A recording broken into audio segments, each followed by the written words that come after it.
30萬上車，大灣區版馬爾代夫別墅，原本係500幾萬，而家拖頭200萬就可以甩低，拎包入住，每日享受3500畝嘅山海秘境，隨時享受海洋溫泉嘅灣區度假生活。呢個會客廳有足足70個平方，非常之大氣。呢度唔係馬爾代夫，但似晒馬爾代夫。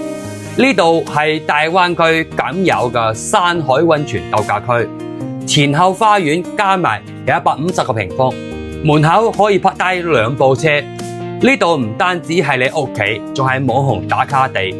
與其奔波旅行，不如住喺風景區。人哋嘅詩和遠方，只不過係你擘開眼見到嘅日常。住喺呢度，乜嘢煩惱都冇晒。如果你都中意5+2嘅度假生活，呢度一定係你嘅理想居所。喺呢度出發，50分鐘返到去港珠澳大橋口岸，實現港珠澳同城1小時生活圈。門口有大巴車通往香港，非常方便。有興趣嘅朋友，下方搵我攞詳細資料。下次見，拜拜。